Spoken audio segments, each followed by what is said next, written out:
Buonasera a tutti, eccoci qua all'ultimo dei 5 incontri che abbiamo programmato sulla nuova politica comunitaria. Questo è l'incontro che riguarda il settore vitivinicolo. Abbiamo qui con noi i due responsabili del settore vitivinicolo nazionale, la dottoressa Esposito per Confagricoltura e il dottor Mastro Giovanni invece per la CIA. Ci raggiunge fra poco anche il dottor Beppi Catarin, responsabile del settore vitivinicolo della regione Veneto, che ci illustrerà anche quelle che sono... Si sente? Si sente? Poco? Si sente? Si sente meglio? Ecco, allora buonasera a tutti, diamo anche il benvenuto al dottor Beppe Catarin che ci ha raggiunto. Come vi dicevo, questo è l'ultimo dei 5 incontri che abbiamo programmato con Confagricoltura Treviso insieme a CIA Treviso, qua con me c'è anche Beppe Facchin, su quelle che sono le nuove novità della politica agricola comunitaria. Oggi parliamo di viticoltura, abbiamo con noi 2 responsabili nazionali, la dottoressa Esposito e il dottor Mastro Giovanni, che ci illustreranno quelle che sono le novità, e poi abbiamo anche il dottor Beppe Catarin che ci illustrerà anche le novità a livello regionale. Ci sono tantissimi cambiamenti, penso che quello un po' più importante è il passaggio dai diritti di impianto che diventano autorizzazioni. Io avevo sempre capito che sarebbe stata una liberalizzazione, ma mi sembra che più che una liberalizzazione poi saranno gli stessi relatori a dirci quali sono i cambiamenti, ma di liberalizzazione mi sembra ben poco. Io darei subito la parola ai relatori, se Beppe Facchin vuole fare anche lui un saluto o tirerà le conclusioni, e passo la parola alla dottoressa Esposito. Grazie. Grazie a tutti, buonasera. Ci scusiamo innanzitutto per il ritardo dell'aereo e mi dispiace che avete aspettato, adesso entriamo subito nell'argomento. Mi fa molto piacere essere qui a una riunione, poi CIA e Confagricoltura, devo dire è un ottimo segnale. Con il collega Mastro Giovanni a Roma lavoriamo spesso insieme anche su posizioni comuni e quindi ci troviamo bene anche a livello di proposte che facciamo al Ministero. Quindi anche se poi dopo alla fine arriva da parte vostra un supporto o comunque anche un suggerimento per le posizioni che dobbiamo portare sia a Roma che a Bruxelles, ecco, ci farà molto piacere. Allora, certo non c'è la liberalizzazione come diceva il Presidente, ma di sicuro c'è una complicazione. Io comincerei con questo concetto. Purtroppo è vero, il passaggio è da diritti a autorizzazioni e purtroppo non è solo questo. Dietro si porta tutta una serie di procedure che dobbiamo imparare a conoscere. Con il collega cerchiamo adesso in una prima fase di riportarvi nel modo più semplice possibile tecnicamente che cosa accade. Vi preannuncio che ancora tutto non è definito. Allora, le regole europee sono chiarite, quindi sia il regolamento comunitario di base sia gli atti delegati sono praticamente chiusi. Quello che dovrà essere definito è l'applicazione nazionale e eventualmente regionale. Su quello abbiamo ancora qualcosa da definire e quindi sarà importante capire qual è l'orientamento dei produttori in un senso e nell'altro. Allora, io vado rapidamente sapete bene che la PAC ha portato tutta una serie di novità. Già da quest'anno ci sono nuove misure nel piano nazionale, sapete che nel 2015 cominceranno i pagamenti di base anche per i viticoltori, di questo poi il collega vi parlerà più nel dettaglio, però la sostanziale novità è nell'eliminazione del sistema dei diritti. Dal 1 gennaio 2016, quindi abbiamo ancora un anno e dopodiché si comincerà, dal 1 gennaio 2016 il sistema dei diritti d'impianto verrà completamente sostituito. Allora, quello che vedete nella parte destra e sinistra sono i 2 sistemi a confronto. Allora, i diritti oggi li avete, sono trasferibili, acquistabili e durano 8 anni. Da questo sistema si andrà a un sistema di autorizzazioni che non sono trasferibili, quindi voi non potete né comprarle né cederle. Sono gratuite, quindi l'accesso alle autorizzazioni avviene solo tramite la pubblica amministrazione e la durata è di 3 anni. Questa è la sostanziale differenza ed è in sintesi quello che rappresenta il nuovo sistema di autorizzazione all'impianto. non è possibile avere un'autorizzazione, chiedere un'autorizzazione e poi non utilizzarla. Questo è un principio importante, non si chiederà tanto per chiedere, infatti se non si utilizzano le autorizzazioni si andrà incontro a delle sanzioni, quindi sia ben chiaro, dovrete chiedere l'autorizzazione solo se avrete intenzione di piantare il vigneto, altrimenti ci sarà tutta una serie di sanzioni. Il sistema che vi presento comunque ha una durata definita fino al dicembre 2030, dopodiché vedremo, la Commissione già comincia a dire che si andrà verso un sistema maggiormente liberale, però ecco, insomma, forse è ancora presto. Allora, di sicuro per adesso, dal 1 gennaio 2016, non c'è la liberalizzazione, ma comunque ad ogni modo le autorizzazioni saranno assegnate secondo un numero definito. Non è che chiunque chiede l'autorizzazione riceve l'autorizzazione. A disposizione dello Stato membro c'è un numero circoscritto di ettari. Si parla di un massimo di 1% della superficie vitata nazionale. Nel caso dell'Italia questo 1% dovrebbe essere circa 6.500 ettari che andrebbero su tutte le regioni italiane. Okay, il calcolo delle 6.500 ettari è fatto sull'inventario, l'inventario italiano riporta intorno a una superficie di circa 655.000 ettari e su questo calcolo abbiamo ipotizzato, ecco, insomma, una superficie massima di crescita di 6.500 ettari. Considerate che inizialmente c'era stata una critica a questo aumento, perché? Perché si pensa che poi negli anni, in 6 anni avevamo fatto un calcolo con l'INEA, il potenziale di produzione cresce in maniera anche abbastanza rilevante, si può arrivare a 40.000 ettari in 6 anni di crescita, quindi infatti inizialmente diciamo, la percentuale era stata molto ostacolata, però ecco, insomma, vediamo, adesso il primo anno sarà quello di verifica di qual è la strategia migliore da attuare. E poi su questo mi piacerebbe sentire anche voi, se ritenete più opportuno crescere fino all'1%, se ritenete più opportuno ridurre questa percentuale, perché questa è una facoltà che lo Stato membro ha, può scegliere di crescere fino a 0,5%, quindi quei 6.000 ettari potrebbero essere 3.000 a livello nazionale. Questo dipende da quello che i produttori ci chiedono di appoggiare a livello nazionale. Probabilmente in una prima fase, giusto per capire come gestire il sistema, l'Italia sceglierà di crescere fino all'1%, però questo che vi dico non è nulla di definito, sono solo delle riflessioni che si stanno facendo in maniera non ufficiale a livello di organizzazione.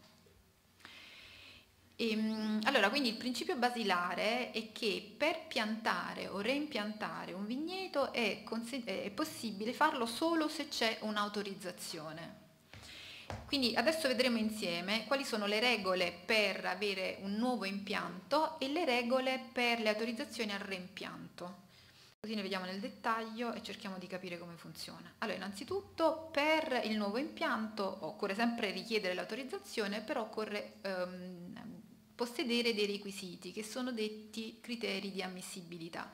Se il produttore fa richiesta ma non ha questi requisiti, non partecipa assolutamente poi alla procedura. Quali sono questi requisiti? Alcuni sono banali. Il primo è avere una superficie agricola superiore alla superficie per cui si richiede l'autorizzazione. E questo è banale. La seconda è bisogna avere delle capacità, delle competenze professionali e anche questo penso per voi non ci saranno problemi.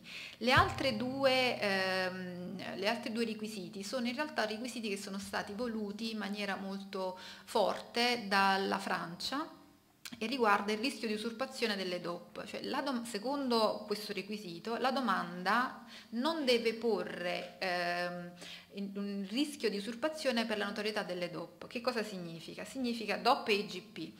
Significa, questo diciamo in realtà è adattato a quello che è il sistema francese, per noi questo rischio è evitato laddove c'è un'iscrizione a un albo oppure laddove la regione ha individuato tutta una serie di procedure per limitare l'impianto di alcune denominazioni, però in Francia probabilmente non è così e allora loro vogliono evitare che il produttore che arrivi proprio a ottenere l'autorizzazione nelle zone a denominazione di origine, quindi loro vogliono e applicheranno in Francia un sistema tale che un produttore che riceve un'autorizzazione in una zona a denominazione non possa commercializzare uva per quella denominazione, in modo che venga bloccato proprio la possibilità di rivendicare la denominazione. Questo, ecco, insomma, è uno dei criteri che probabilmente non applicheremo, proprio perché il nostro sistema ha altri meccanismi di gestione che ci garantiscono di più.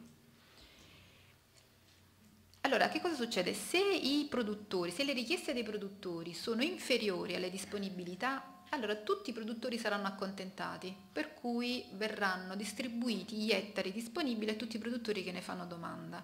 Se invece le richieste dei produttori sono superiori agli ettari disponibili, quei famosi 6.500 ettari, allora bisogna fare una distribuzione proporzionale. Questa distribuzione proporzionale può essere totale o parziale, cioè può essere fatta semplicemente io ho l'ammontare, lo distribuisco in parte proporzionalmente per quanto mi hanno richiesto, oppure applico dei criteri di priorità.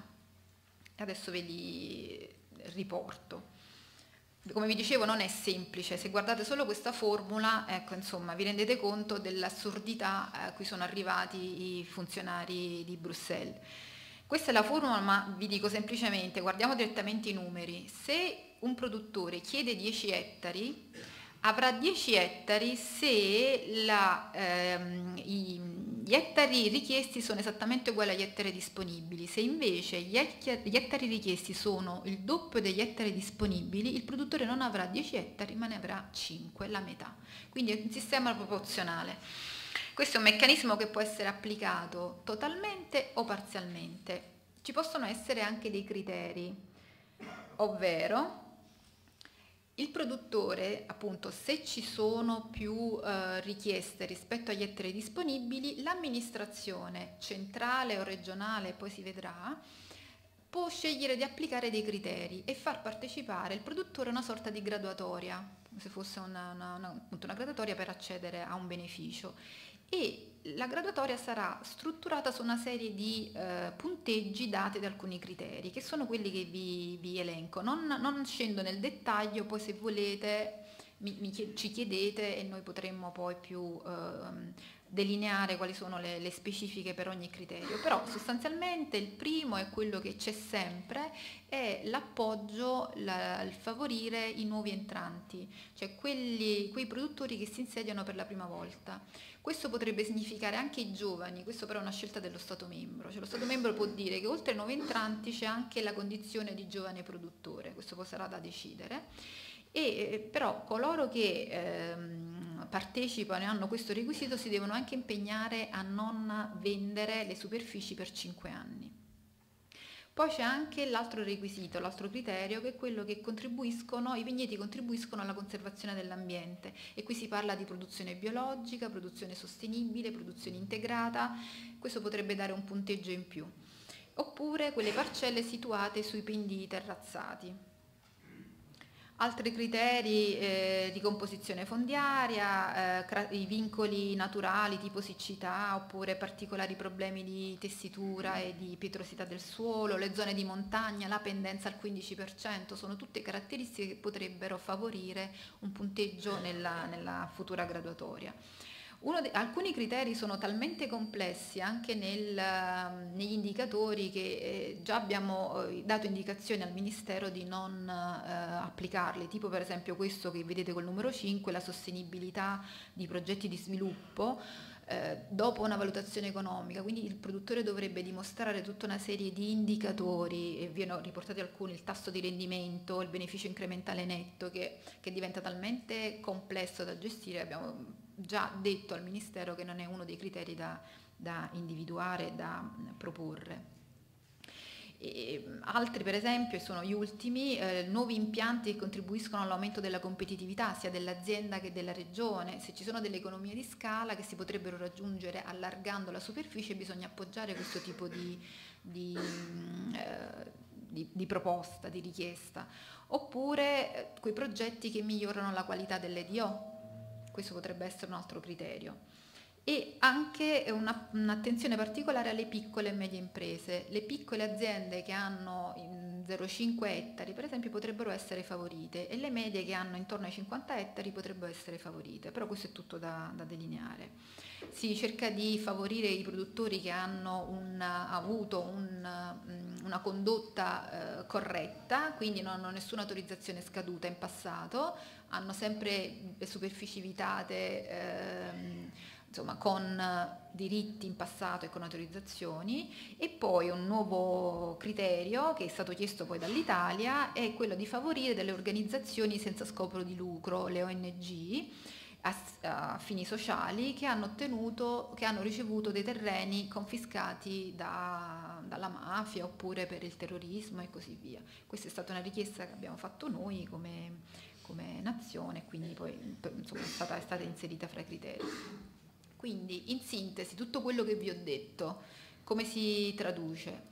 Colui che vuole ottenere un nuovo impianto, l'autorizzazione a un nuovo impianto, innanzitutto presenta la domanda all'amministrazione.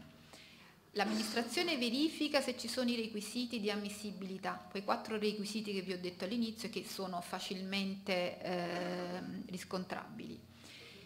Se le richieste valide sono inferiori alla disponibilità totale di ettari che l'Italia mette a disposizione, tutti riceveranno l'autorizzazione all'impianto per quanto hanno richiesto. Se invece la disponibilità che messa insomma, a disposizione dello Stato membro è inferiore rispetto alle richieste, bisognerà applicare o un meccanismo pro rata, quindi la distribuzione proporzionale, oppure i criteri che vi dicevo prima, e lì c'è tutto da discutere, quali criteri, che peso dare ai criteri, insomma questa è una cosa che faremo nel prossimo anno. Abbiamo tutto il 2015 di tempo per analizzare quali sono le scelte migliori.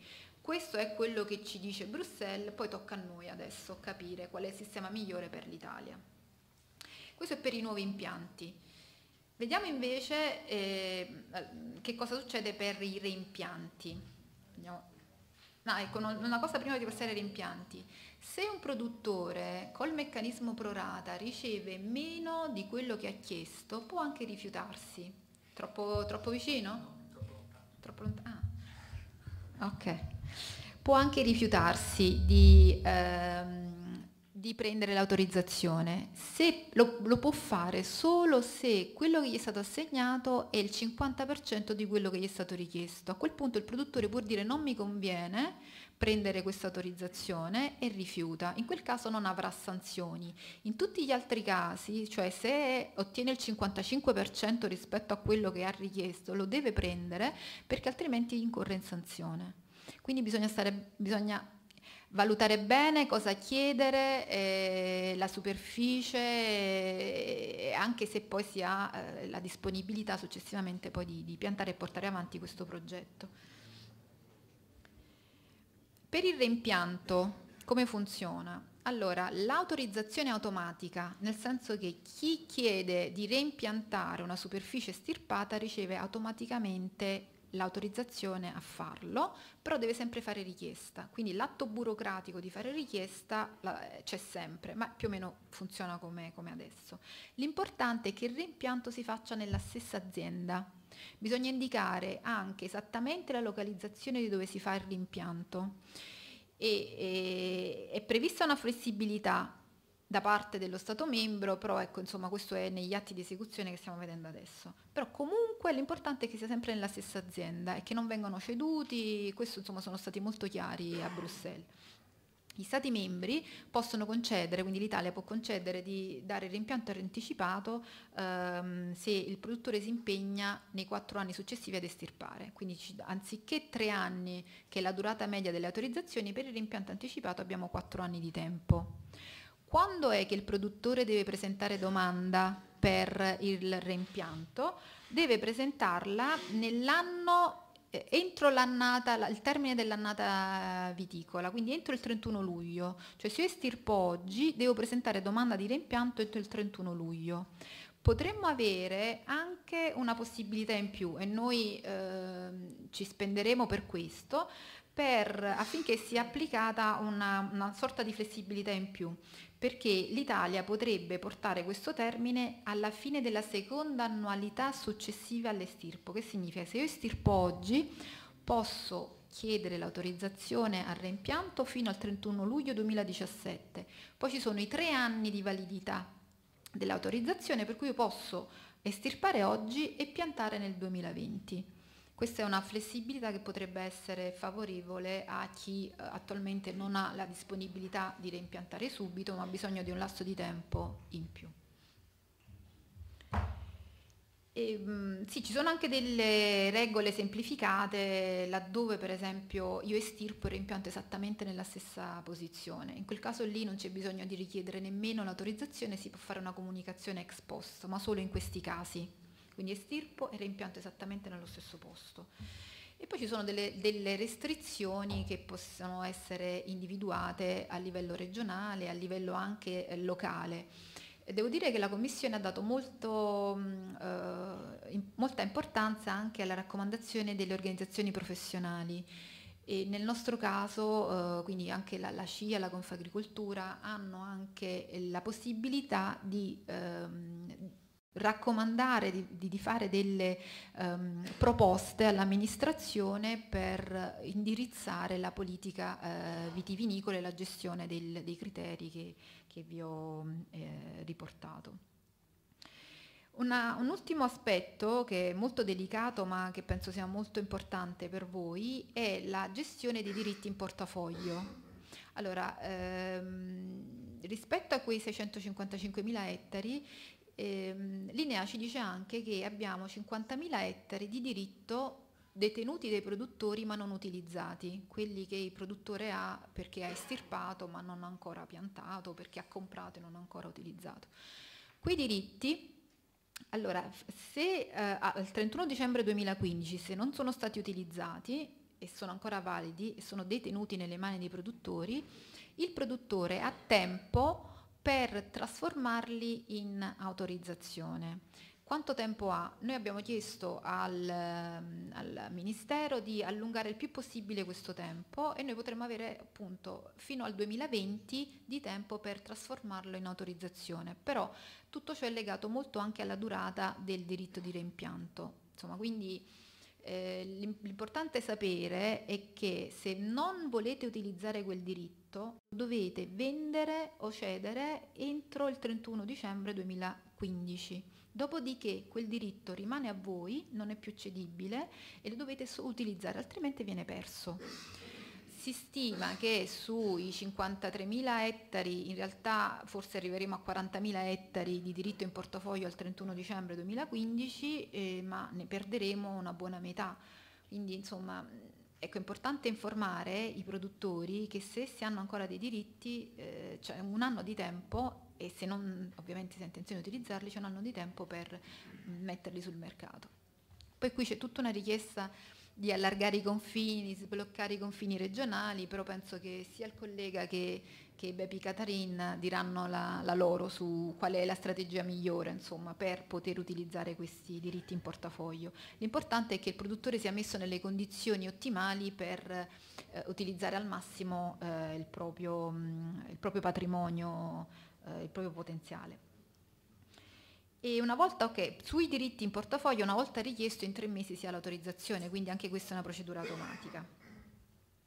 Vi dicevo, ai 53.000 ettari, la preoccupazione che abbiamo noi come organizzazioni è che questi diritti sono diritti che per lo più traggono origine dai vini comuni, quindi quei diritti sono, per questo siamo preoccupati che non verranno utilizzati, perché non sono diritti che originano da DOC, quindi è più difficile anche poi utilizzarli come in prima persona e venderli. Allora, io mi fermo sull'ultima slide che è appunto la discussione futura. Adesso quello che vi ho riportato sono le regole a livello comunitario che non verranno cambiate, quindi quello che vi ho detto è quello che sarà, è quello che è già scritto in realtà. Ora però c'è da capire, da analizzare e proporre, quindi anche voi fate insomma le vostre riflessioni su come quali regole adattare a livello nazionale, se preferite per esempio il pro rata, quindi la distribuzione parziale a tutti, quindi un po' a tutti ma non esattamente quello che il produttore cercava, oppure preferite un sistema con dei criteri perché ritenete di avere quei criteri che vi ho elencato, per cui per voi sarebbe più comodo partecipare a una graduatoria, oppure come probabilmente faremo prima un anno di sperimentazione per capire come funziona il sistema e poi dopo cerchiamo di capire qual è la situazione migliore per noi. Importante anche capire se ritenete che c'è esigenza di nuove autorizzazioni, per cui se l'1% deve essere utilizzato tutto o seppure invece potrebbe essere sufficiente la metà, in modo che il potenziale rimane lo stesso e non si arriva in 6 anni, come diceva Linea, a 40.000 ettari in più a livello nazionale. Cioè questo ditecelo anche voi, qual è la cosa secondo voi migliore. E poi vabbè c'è tutta una discussione che faremo nell'anno prossimo se gestire questi ettari a livello nazionale con la graduatoria nazionale oppure a livello regionale, quindi con graduatorie gestite dall'ente regionale. Ecco, questo insomma sarà argomento di dibattito nei prossimi mesi. Va bene, allora lascio la parola al collega e poi se ci sono domande, insomma.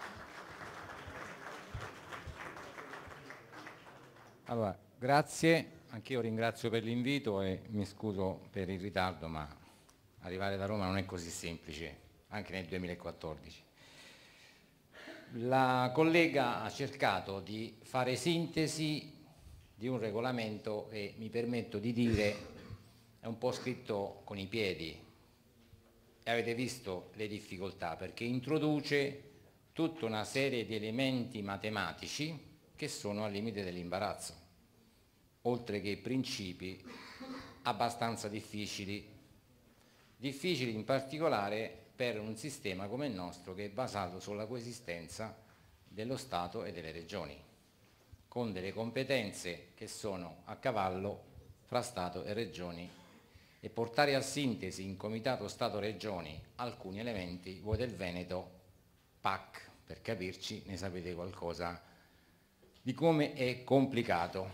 Anche sui diritti ci siamo ricascati per l'ennesima volta, avevamo ragionato di un'ipotesi comune, un paio di regioni non sono d'accordo, per cui i tempi che potevano essere di qualche giorno sono diventati di 40 mesi, forse 2 mesi, per ottenere obiettivi.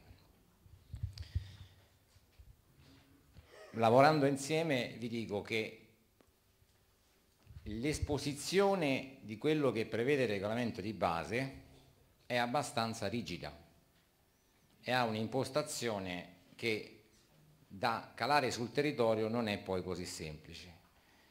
L'implementazione con i decreti che citava di delega e di implementazione risulta ancora più complicata perché cerca di interpretare la norma di base per provare a trovare degli aggiustamenti e lei ha citato qualche esempio sulla questione delle priorità, sulla questione del prorata e su altre situazioni.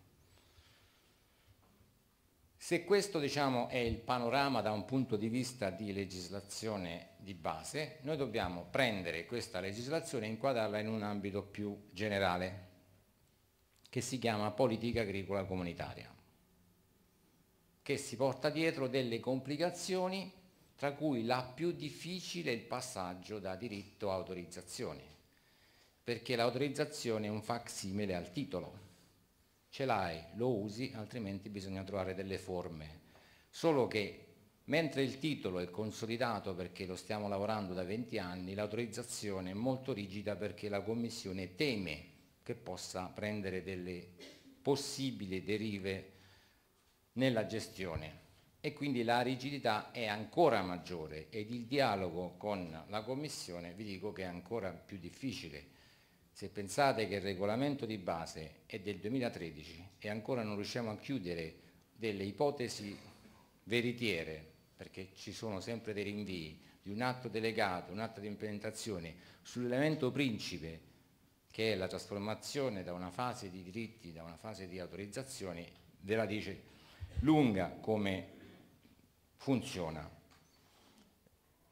Mi permetto però, prima di affrontare alcuni elementi, di dire che in una serata come questa voi probabilmente riuscite a toccare con mano quella che è il cambio che di fatto avviene nell'insieme della politica. E a me piace sottolineare alcuni aspetti. Uno, la partecipazione, che qui vedo che è molta è interessante trovare delle sale così piene in questi giorni e veramente c'è anche gente fuori e scusate se dovete ascoltarci con questa, diciamo, piccola difficoltà, però questo significa anche che c'è un grado di apertura da parte del settore a ascoltare le novità. Questo significa che da parte delle due organizzazioni promotrici c'è una capacità di fare informazione e di animare sul territorio quelle che sono le prospettive di un settore come quello vitivinicolo, che sono molto viste di buon grado, da una parte perché noi investiamo nel comunicare, nell'animare quelle che sono le opportunità politiche, da parte volta perché sapete che questo è un settore principe del Made in, economicamente valido, che ha bisogno però di alcuni poi aggiustamenti e cercherò di portarli poi a sintesi per chiudere un po' quello che diceva la collega. Per andare nello specifico, il settore del vitivinicolo è considerato un settore benedetto da qualcuno al di sopra, perché qui c'è il primo pilastro che prima non c'era, con i pagamenti diretti, con due approcci molto semplici. Chi ha titoli ereditati molto alti scende e poi dovrà forse risalire, chi non ha titoli entra abbastanza basso e nell'arco di 3-4 anni si troverà un titolo tra i 150 e i 200 euro ad ettaro come pagamento solo perché gestisci il vigneto. Primo aspetto. Poi c'è l'OCM. L'OCM si porta dietro il PSN. Voi siete la regione principe nell'utilizzare i fondi PSN, grazie a un meccanismo e una capacità della regione di trasformare idee, progetti, valutazione dei progetti, concessione dei fondi nell'arco, permettetemi di dire, quasi di attimi, se io penso a quello che succede in altri contesti reali.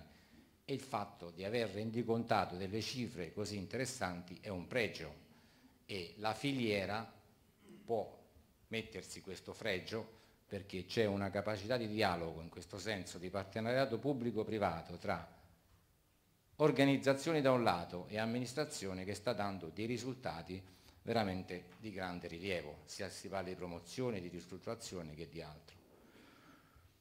Oltre a questo, diciamo, aspetto di primo pilastro, pagamento, OCM, piano di sviluppo nazionale con le misure di promozione, di investimento e quel che sia, il settore vitivinicolo si porta dietro anche una buona fetta, se è capace, del piano di sviluppo rurale. Trovatemi un settore che alla pari del vitivinicolo possa beneficiare di queste tre opportunità messe insieme, non è semplice. Anzi, ci sono dei settori che attraversano momenti difficili. Questo punto di forza, dato dalle opportunità, trova però dall'altra parte una difficoltà e probabilmente il settore che è, da un punto di vista degli aspetti burocratici, quello che, permettetemi la parola, siamo sotto Natale, c'è la natività, ma è quasi in croce, perché dalla richiesta, come avete visto, di fare un vigneto all'etichettare la bottiglia di vino e portarla allo spedizioniere ce n'è per tutti i gusti. E su questo devo dire che probabilmente Confagricoltura e CIA nel corso degli ultimi 2 o 3 anni sono stati gli attori principali di un sistema di relazioni diverso che è andato al di là della parte agricola, andando sull'insieme della filiera, e siamo riusciti a presentare un testo di legge che rivede la normativa, ma probabilmente il risultato più grande è che si è creato un tavolo nazionale a Roma di tutti i presidenti della filiera che discutono i temi principali. Questo significa un livello di maturazione nella capacità di dialogo, nella capacità di reazione che è tipico del settore vitivinicolo e che altri settori non hanno. Vi dicevo, c'è il PSN, c'è la PAC, c'è il PSR, c'è una serie di elementi positivi intesi come opportunità economiche, dall'altro c'è una complessità burocratica che attraverso il disegno di legge, ma non solo, dovrà trovare delle forme, diciamo, di semplificazione.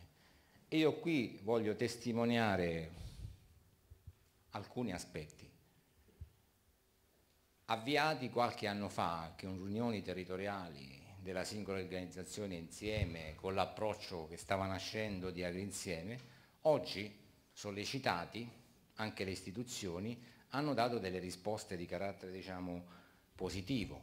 Sta arrivando un decreto per avere un registro unico dei controlli, che sembra essere una parola magica, ma non lo è, perché diventa lo strumento di autodifesa dell'azienda nei confronti della controparte. Perché se oltre a me, che sono impresa, che subisco i controlli e so quello che succede, c'è un registro dove c'è scritto quello che ognuno viene a fare, non si può ripartire ogni volta da zero. Oppure non può venire uno solo perché ha un cappello particolare di appartenenza a un corpo militare o corpo armato, venire lì e comportarsi in un certo modo.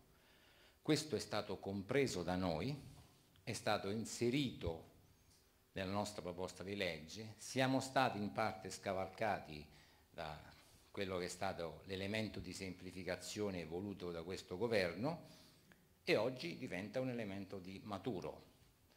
Questo elemento di semplificazione che è un registro unico sarà accompagnato da un qualcosa che, detto sinceramente, fa paura solo a sentirla nominare, che è quello la dematerializzazione di tutto il sistema cartaceo che arriverà dentro le vostre imprese. Chiunque di voi ha avuto esigenze sull'MVV o altre situazioni, per arrivare a un momento di chiusura ci sono stati proprio giorni difficili, dove devo dire che a differenza di altri territori sempre quella forma di partenariato tra privato, imprese e pubblico che si è messo a disposizione, si sono riusciti a fare dei veri e propri miracoli. Vi cito l'esempio proprio più assurdo, ma di quanto sia importante. In una regione che ha una denominazione che supera il 1.000.000 di ettolitri, tu hai un sistema di certificazione di milioni di bottiglie, ma c'è anche la vendita diretta delle aziende. Cioè, è come dire, con lo stesso tiro ottenere un'autorete e un gol. Qui sono stati tutti e due gol positivi, perché siamo riusciti a mantenere due obiettivi prioritari: non calpestare chi con la vendita diretta ha costruito anni e anni di lavoro, ma allo stesso tempo dare le possibilità di potenziare quella che è oggi la DOC di riferimento quando parliamo di commercializzazione di un prodotto vitivinicolo. Stiamo arrivando ad una serie di elementi sempre di carattere di semplificazione che sono molto particolari, perché quello che diceva la dottoressa Esposito si basa su un elemento fondamentale che noi dovremmo avere qui come sistema nazionale: uno schedario a posto, un sistema di dichiarazioni limpido, un sistema di movimentazione altrettanto limpido. Diciamocelo in maniera semplice, io non ho peli sulla lingua su questo. Ci sono dei territori maturi, e voi lo siete, ci sono dei territori che sono molto meno maturi, per cui noi abbiamo rischiato per 2 o 3 anni di fare delle figuracce corrette in termini matematici, per cui abbiamo dichiarato di produrre una bottiglia di vino che poi sono diventate 2 quasi. Questo, se pensate che noi siamo il paese che è uno dei principali produttori e esportatori di vino di O e G in primo luogo, se non abbiamo un punto di partenza logico, trasparente, che ci difende, diventa un elemento molto negativo. E anche su questo il lavoro fatto nel corso degli ultimi anni con il testo unico e il lavoro presso il Ministero d'accordo con le regioni sta portando passo dopo passo a consolidare quello che è le possibilità. Un terzo aspetto, e qui però entro nello specifico, è che per parlare di futuro di questo settore ci sono 3 componenti su cui agire.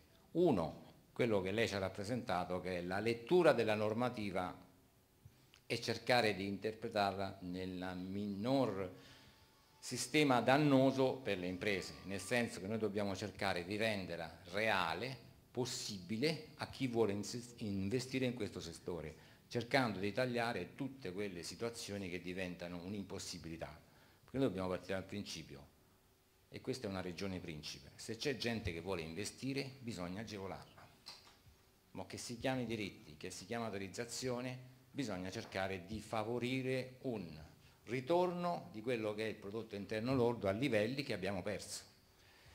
E se io vedo che una regione come la vostra, che è principe nel settore vitivinicolo, ma non solo, che ha una capacità di export notevole, fa dell'immagine del vino una cosa positiva, e poi vedo, ma non per fare diciamo un collegamento, che nella Smart Specialization, cioè nei criteri per spendere tutti i fondi comunitari, la prima voce messa dalla Regione Veneto è l'agri-food, la dice lunga. La dice lunga perché significa che qui c'è un credo nel settore molto forte. Questo credo molto forte, questa potenza economica molto forte, genera però dei piccoli problemi che bisogna affrontare per guardare bene al futuro. Io cerco di portarne alcuni e poi arrivo alla conclusione, perché è giusto che, se volete, poi affrontiamo nello specifico alcuni argomenti toccati da Teresa Esposito che credo che meritano attenzione, perché di fatto sono dei piccoli ostacoli. Primo, non bisogna essere monospecifici. Una grande denominazione e gli altri che riguardano a guardare. E voi, affrontando il problema del Pinot Grigio, avete dimostrato una maturità nel merito. 2. Vi porto un esempio per assurdo. A pochi chilometri da voi, comune di Male, un sindaco poco avveduto ha accettato, su proposta di un'associazione ambientalista, un referendum sull'uso dei fitofarmaci, fitosanitari. Si è andati a votare, percentuale di sì, 78%. Adesso il comune deve rivedere lo statuto per adeguare l'uso dei fitofarmaci in funzione delle aspettative di tutta la collettività. Allora, in una regione come la vostra, che ha un certo numero di ettari, una certa capacità di produrre, una certa capacità di interagire, avendo l'Unione Europea, che su questo è specializzata, creato il cosiddetto impronta ecologica dei settori, bisogna cominciare a ragionare che, oltre agli aspetti di produttivi, di incentivo, eccetera, eccetera, e credo che su questo una parte del Prosecco ha avviato dei ragionamenti molto ma molto intelligenti che bisognerà far diventare patrimonio comune, bisogna ragionarci, perché altrimenti grande capacità produttiva, proposta di essere patrimonio dell'UNESCO, dall'altro fragilità rispetto a uno degli aspetti che non colpisce uno di noi, colpisce la società europea e di solito colpisce chi vive a Roma, a Milano, a Parigi, a Londra, che probabilmente non sa nemmeno come si coltiva un ceppo di vigna, però bandisce la sostenibilità, l'igienità dei prodotti e quello che sia. Su questo c'è molto da fare, c'è veramente molto da fare se noi vogliamo pensare a un settore economico che abbia delle prospettive di lunghissimo termine. Un secondo aspetto fondamentale è il problema della cultura del bere. Signori, siamo corretti. Siamo il primo paese, insieme alla Francia, produttore. Siamo i consumatori in termini di capacità del singolo tra i peggiori. Noi stiamo lavorando con la produzione, con gli investimenti, con la promozione, su noi, ma fino ai cinesi, dicendo che il vino è il top. Se guardate quello che succede in Italia, siamo ai limiti del ridicolo. Ragionando, per esempio, ci sono capitato io, non in questa regione, in un altro, in un ristorante entra una coppia vicino a noi, si siede, ordina, vino, no, dobbiamo guidare. si pranza, io mi sono fatto il mio bicchiere di vino e mezzo, ve lo dico. Loro, dopo non aver consumato un bicchiere, bevono 2 limoncelli. Cioè questo è veramente un sistema che sta andando verso il ridicolo, perché si è presa una bevanda come il vino e la si è buttata dentro il prodotto alcolico, tale da essere trattata in maniera assurda, e non si riesce a distinguere che un conto è farsi un bicchiere di vino, un conto è andare sul superalcolico. Questo dipende da noi, come organizzazioni in primo luogo, ma come sistema produttivo, perché se non correggiamo questi comportamenti, veramente rischiamo di essere come l'alta moda. Qua si produce, ma la indossi a chilometri di distanza. Non è possibile, anzi, non ci conviene. Quindi in questo panorama abbastanza diversificato è necessario assumere degli elementi guida. E gli elementi guida, ripartendo da quello che diceva la dottoressa Esposito, sono: 1. Noi dobbiamo lavorare al meglio per attuare i principi della PAC, veramente un po' nodosi, spigolosi, per applicarli al meglio, cercando di ottemperare le vostre esigenze. La PAC si porta dietro 2 aspetti: moneta sonante, perché sono incentivi che arrivano, complicazioni, ma gestire le complicazioni è un problema nazionale e un problema territoriale. E molto dipende da questa strana organizzazione del sistema Italia fondata sulla coesistenza delle competenze dello Stato e le competenze delle regioni.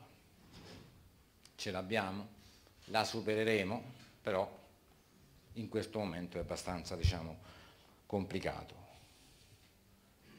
La PAC si porta dietro incentivi, probabilmente l'incentivo che ha il maggiore impatto è quello della promozione, tanti soldi spesi in promozioni, in particolare su mercati lontani. La PAC si porta dietro come effetto collaterale la politica ambientale, con quello che vi dicevo, una certa attenzione e quindi una necessità di rivedere l'impostazione della gestione del sistema vitivinicolo territoriale, guardando a quello che può essere il patrimonio dell'UNESCO, ma guardando a quello dell'interesse del cittadino che cammina su via del Corso o via Napoleone, sente dire che c'è l'inquinamento e è convinto che è l'agricoltore che inquina.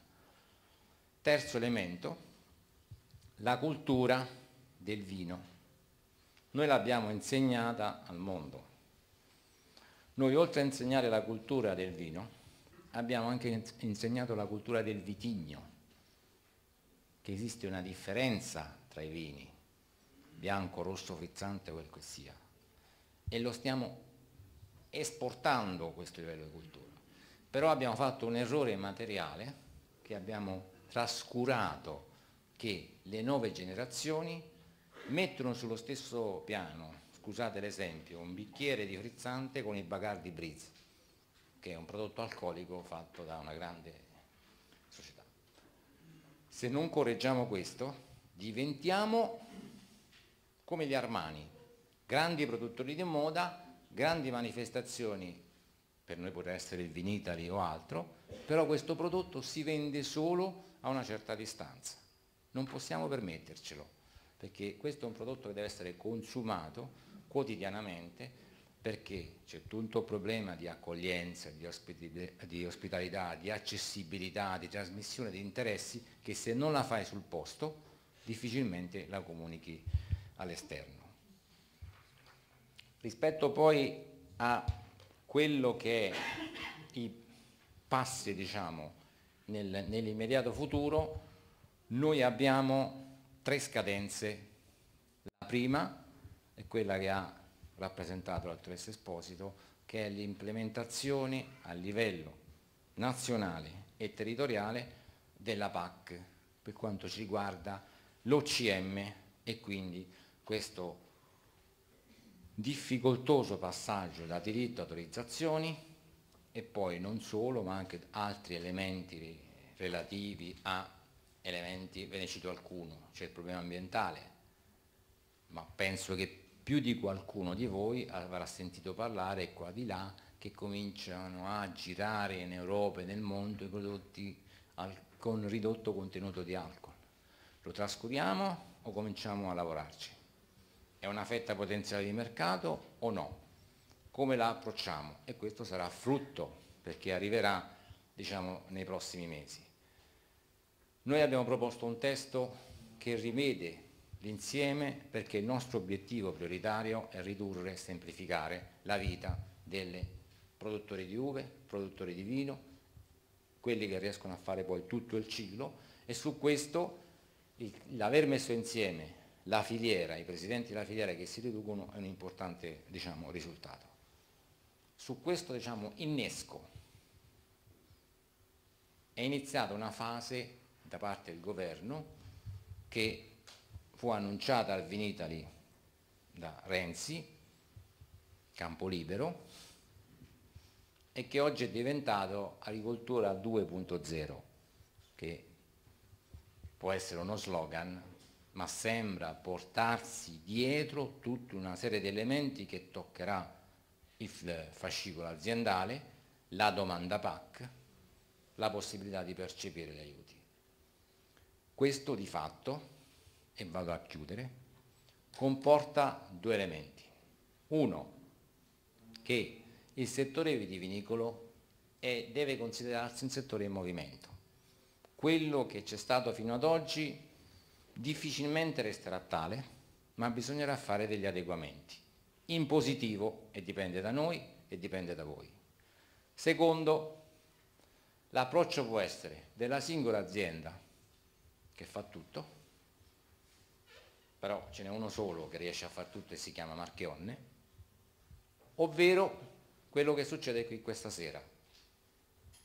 Capacità di dialogo, uscire dalle proprie aziende, lavorare sull'aggregazione, affrontare il nuovo, che sono le forme diverse di collaborazione, se esso è un sistema di legge.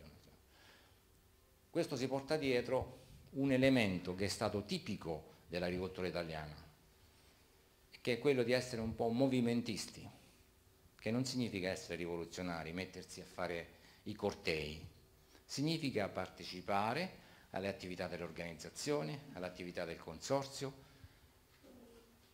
cercando di ottenere questa doppia visione. Se la mia azienda va bene in un contesto territoriale competitivo.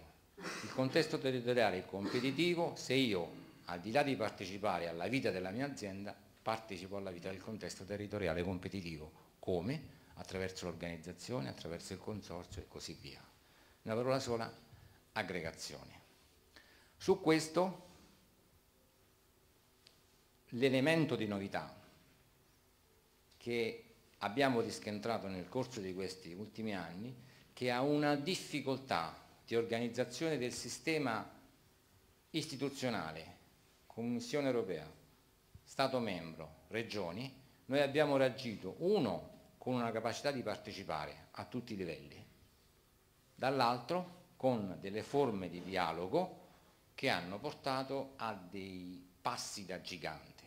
Per voi il passo più importante probabilmente si chiama creazione di una DOC che ha dei numeri spaventosi, nata dal fatto che sia i produttori sia, diciamo, le istituzioni non hanno fatto un passo indietro, sono riusciti a guardare al di là dello steccato, cercando di guardare a quello che era la prospettiva. Il risultato positivo è che questa prospettiva, smentita da anche studiosi istituti che prevedeva un up and down, segue ancora un trend molto positivo. I meriti sono delle aziende, delle organizzazioni, delle istituzioni. Questo, secondo me, è la strada per il futuro, in particolare per affrontare argomenti difficili, lo ripeto difficili perché l'altro Esposito l'ha semplificato in una presentazione, ma entrare nei meandri di che cosa è stato previsto nel passaggio da diritto autorizzazione, con la prorata, con i criteri vari a livello territoriale, che poi vanno riportati sul livello nazionale, con un'assegnazione che può essere in toto o ridotta, è da mal di testa al momento attuale. però noi abbiamo, secondo me, con iniziative come quella di questa sera, la pasticca giusta per farlo passare a noi e a chi ci vuole portare in mal di testa. Grazie.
Cosa pensa l'amministrazione?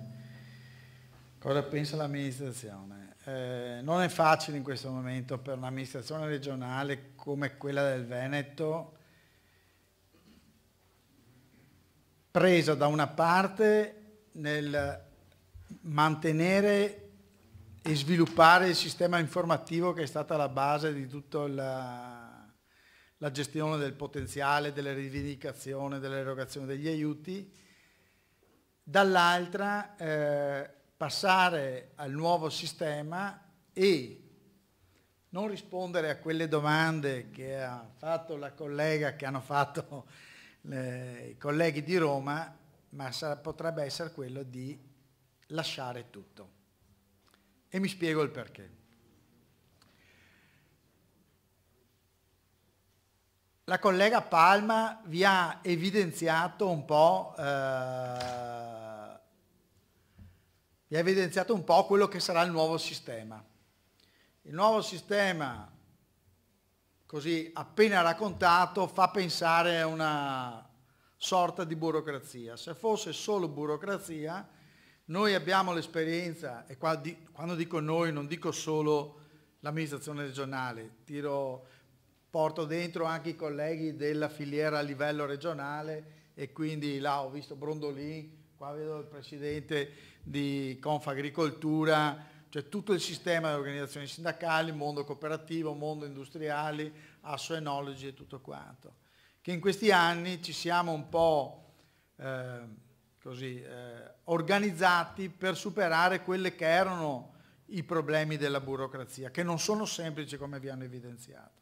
E per una regione che è la terza per dimensione globale di superficie per uva da vino, ma se poi noi andiamo nel dettaglio e guardiamo qual è la capacità di produrre reddito, là le cose si capovolgono completamente, e che non sono tutte rose e fiori, perché in questi momenti, lo sanno bene i presidenti, stiamo affrontando uno dei momenti difficili del percorso, perché quando si parla del settore vitivinico, prima di parlare di burocrazia, bisogna pensare della produzione, del reddito, del mondo delle imprese, del vino che si produce e del vino che si commercializza. E noi siamo venuti la forza del Veneto non sono i 78.000 ettari, ma sono gli asset fondamentali che danno redditività. E oggi purtroppo si stanno riducendo giorno dopo giorno. Eravamo un mondo in questa zona in cui le cantine sociali incameravano il 60% di Merlot e Cabernet, oggi se ne incamerano il 20, 25, 30%, è tanto. E abbiamo concentrato la forza e l'economia del Veneto in 3 asset fondamentali: il mondo veronese, Valpolicella Soave, il mondo Prosecco e il mondo Pinot Grigio. Se uno di questi 3 salta, diventa difficile anche ragionare su tutti gli altri argomenti di autorizzazioni, burocrazia e roba del genere. Allora la nostra preoccupazione è che l'amministrazione non può essere un qualcosa di sterile che produce autorizzazioni, ma le informazioni che si raccolgono, che sono frutto di tutto il meccanismo burocratico amministrativo, devono implementare dei sistemi che devono erogare informazioni indispensabili per la programmazione e soprattutto informazioni tempestive. Non come adesso, che ogni volta i presidenti del mondo Prosecco o penso dell'Amarone mi chiedono: ma Catarin, quanta uva Glera ad hoc Prosecco è stata raccolta? La risposta è: Presidente, abbia pazienza che il 23 di gennaio lo sappiamo dire, perché le denunce si chiudono il 15 gennaio, quando tutte le cantine, tutti gli operatori hanno i sistemi informativi già pronti, basta struccare un bottone e trasferire le informazioni. Ma si aspetta, perché si aspettano gli F1, perché si aspetta questo, perché si aspetta questo. E ora secondo me la burocrazia va vista anche da questo punto di vista. Cosa produce di servizio al sistema economico che si rapporta con la burocrazia? Allora in futuro non costerà nulla fare nuovi impianti. Bene, sono contento. Però siamo sicuri che il vecchio sistema è tanto deprecabile, non aveva servito allo sviluppo del sistema veneto? No, perché se noi abbiamo avuto questa crescita economica è stata grazie anche ai diritti di rimpianto che abbiamo raspato come i fondi non utilizzati nel resto d'Italia. Ma questo gli agricoltori hanno potuto farlo perché c'era un sistema informativo di Avepa che nei momenti critici, come penso al terribile 31 luglio 2011, quando abbiamo chiuso il potenziale Prosecco, in pochi giorni hanno gestito centinaia di domande di diritti che venivano dal resto d'Italia. Allora, tanto per far vedere non a voi, ma ai colleghi di Roma che portano poi, sono al tavolo anche loro nella discussione e ogni tanto devono capire perché io ogni tanto esco dai gangheri, è che per far fronte a un sistema economico come questo, che ogni anno genera mediamente 15.000 domande di modifica allo schedario, bisogna avere un sistema che giri, che non si basi su uno dei problemi più grossi del sistema sociale economico italiano, che è il rinvio e la proroga. Rinvio e proroga sono 2 elementi che sono di freno all'economia, non di sostegno all'economia. Allora noi con la filiera, soggetti, persone che ho rappresentato prima, negli anni ci siamo dati degli obiettivi e gli obiettivi pensiamo di averli raggiunti. È su questi obiettivi che ci facciamo la domanda cosa ci aspetta nel futuro con quei meccanismi. Perché dalla data di protocollazione della domanda nel 2012 ci voleva 25 giorni per avere l'ok alla comunicazione di estirpo, oggi in Veneto siamo mediamente a 7,1 giorni per pratica, escluso quelle pratiche che ha anomalie grosse, che quindi vengono parcheggiate, hanno contenziosi e roba del genere. O quando per fine lavori impianto passiamo da 86,4 giorni a 37,3 di media pratica dalla data di protocollazione o da parte del soggetto singolo o da parte del CA. Questi non sono risultati ottimali, sono risultati che sono perfettibili e devono essere, però devono tener conto che non si può come si dice, trasporre la normativa senza pensare sul tessuto economico sulla quale si va come si dice, ad applicare. 4 anni di acquisti diritti dal 2010 al 2013 hanno generato, come per esempio la provincia di Treviso, 4.387 ettari. Sono stati il 53,55% dei diritti di acquisti, delle pratiche acquisti di diritto durante l'intero periodo.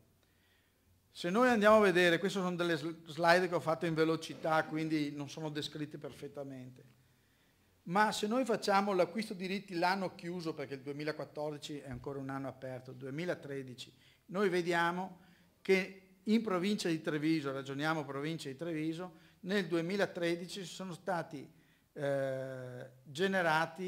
conclusi trasferimenti per 1.045 ettari, che rappresentano il 3,4% del potenziale del 2013.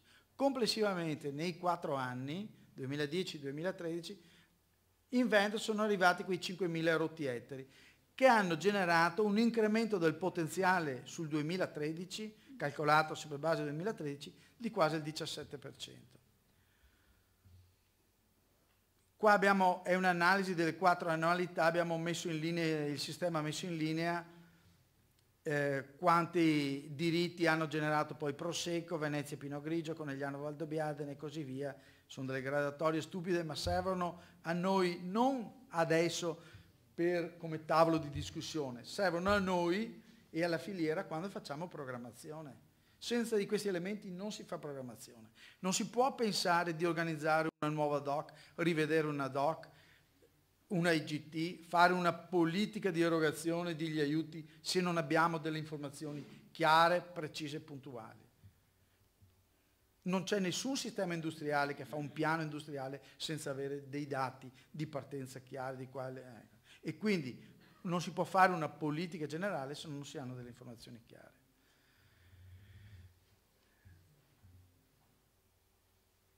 In questi giorni stiamo ragionando su vari aspetti a livello regionale con la filiera, tanto per capire dove sta andando il Veneto, dove sta andando l'economia. In 4 anni non completi, 5 anni non completi, il 79,2% dei diritti di impianto atto a Glerane e varie tipologie da DOC e IGT, l'80% viene da fuori regione. Del Pinot Grigio l'80,8%. Gli altri denominazioni incidono meno perché c'è un ricorso di acquisti diritti sul territorio. Riusciremo ancora a far fronte a un'evoluzione del sistema in questa maniera? Riusciremo? Quando penso, probabilmente vi assicuro che se i diritti di impianto vanno giù, l'assegnazione e autorizzazione di nuovi impianti 2016 non sarà traumatica, perché questa gente sta facendo incetta di diritti, cioè non aspettano la burocrazia. Qua sta gente sta acquistando, io sono sicuro che quando il decreto che andrà spero presto, Consiglio dei Ministri, toglierà il blocco in alcune regioni, alcune le hanno già tolto, il collega del Trentino mi hanno detto che hanno già tolto il blocco, il collega dell'Umbria mi hanno detto ma quando il decreto toglierà il blocco anche alla Puglia, l'Abruzzo, Marche, il prezzo calerà, sono sicuro che Avepa sarà subissata da acquisto di diritti, perché questa gente si deve pianificare, non può aspettare la prorata. E allora io leggo sui giornali, perché a Roma mi è stata detta una cosa, però leggo sui giornali, che il bando sarà nazionale. Gli orientamenti, ma quello che si dice ormai sarà questo. Allora i casi sono 2. O l'amministrazione regionale va verso una vertenza con un ricorso costituzionale, e questo l'assessore ne sta discutendo, probabilmente ne parlerà con altri assessori che hanno organismi pagatori propri in Nord Italia, un ricorso costituzionale, perché non può essere che sarebbe un discorso politico che non dovrei farlo io. A Roma aspira una certa area, si va verso il nazionale, probabilmente a livello regionale, a Venezia si farà un ragionamento diverso. Oppure è meglio che se lo gestiscono tutto Roma e l'Agea, con tutti, le organizzazioni si rapportano con Roma, fate la domanda sul portale Agea e risolviamo tutto con l'Agea. Tanto state tranquilli che nel 2016 le domande, mi sa idea, saranno poche, perché sta gente si sta attrezzando per superare i prossimi 2 anni. Dopo volevo ragionare in un'altra cosa, che non è, che come si chiama? È la nostra forza. La nostra forza, come dicevo, non è solo la burocrazia, è un sistema pubblico-privato. Quando dico privato dico mondo consortile, rappresentanze sindacali, non certo il singolo cittadino, perché sarebbe impossibile rapportarsi con 30.000 soggetti, che riesce a fare delle scelte politiche sulle denominazioni, sui potenziali, sulle produzioni. Allora mi domando, se noi vogliamo andare verso il nuovo sistema 2.0, scusate se scivolo un po' sulla politica, saremo in grado ancora di fare queste operazioni, gestire queste cose, rispondere con tempestività, perché le cose non sono semplici, perché se penso all'operazione stoccaggio mondo prosecco dell'anno scorso e stoccaggio di quest'anno, il telefono mi ricorda molto un telefono incandescente, però tutto sommato con 1000 difficoltà si riescono a dare le risposte, e le risposte vanno date con tempestività, non con... Poi un'altra cosa, va bene se il sistema nazionale è efficiente, io sono il primo per formazione culturale e anche per il mio passato di ex ufficiale degli Alpini a rimettere tutto, però noi siamo gli unici che il 15 di gennaio chiudono il sistema e dopo qualche giorno diamo le informazioni. Adesso senza volere, e qua non so se c'è qualcuno di Valore Italia dentro in sala, noi il 15 gennaio diamo le informazioni a Valore Italia. Valore Italia, potenziale DOC Prosecco, a giugno di quest'anno, il dato era ancora ballerino, cambiava.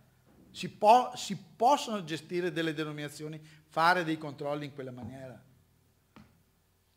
Allora, chiudo il mio discorso, che forse è stato poco tecnico e forse un po' più politico, e mi scuso qui colleghi Palma e Mastro Giovanni, di cui ho il massimo rispetto, perché sono 2 persone altamente qualificate e sono sensibili ogni volta che noi portiamo anche come regioni le nostre sollecitazioni a Roma. Però bisogna purtroppo il dramma, e lo abbiamo vissuto anche noi, amministrazione regionale, con la perdita degli ispettorati, ed è ancora più grave il Ministero che non ha più le antenne sul territorio.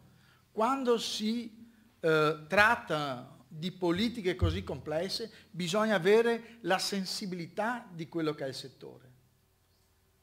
Ci dà l'impressione talvolta che non ci sia sensibilità di comprendere a fondo cos'è un sistema e cos'è un settore.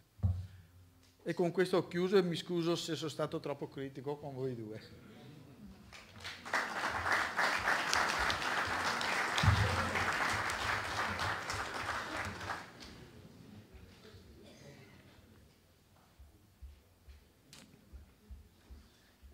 Bene, funziona questo? No, funziona?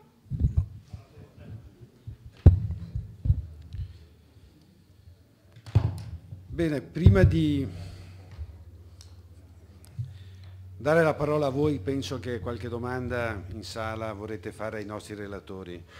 E con l'intervento di Beppe Catarin diciamo che si è ampliato un po' anche lo scenario, perché ci sono due ordini di problemi o due cambiamenti. Uno è quello dettato dalla politica agricola comunitaria, che avete visto come la dottoressa Esposito e il dottor Mastrogiovanni hanno, diciamo, esposto, e che riguarda soprattutto il cambio da un diritto a un'autorizzazione e tutto quello che comporta, e poi anche delle cose che possono far felici, come diceva Mastrogiovanni, che nel pagamento unico dall'anno prossimo verranno anche inseriti i vigneti, per cui agricoltori che non hanno mai goduto del premio PAC, che era riservato ai seminativi, dall'anno prossimo potranno accedere al premio PAC per ettaro.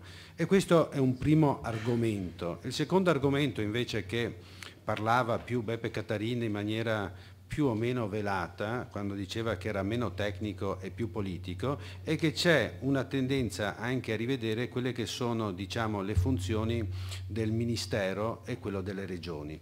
Oggi abbiamo l'articolo quinto ha delegato alle regioni la competenza in agricoltura, e poi ci sono delle politiche nazionali che vengono decise al tavolo tra lo Stato e le regioni, dove io lo vedo una specie di grande, non so, conflittualità.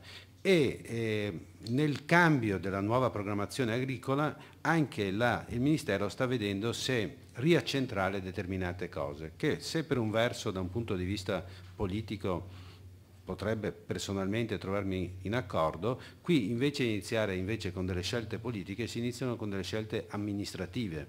Cioè noi abbiamo creato qua in Veneto la VEPA che forse quando l'hanno creata l'abbiamo vista soprattutto come un ente che era delegata, diciamo, a fare i controlli, e ancora oggi lo è, però anche a fare i pagamenti,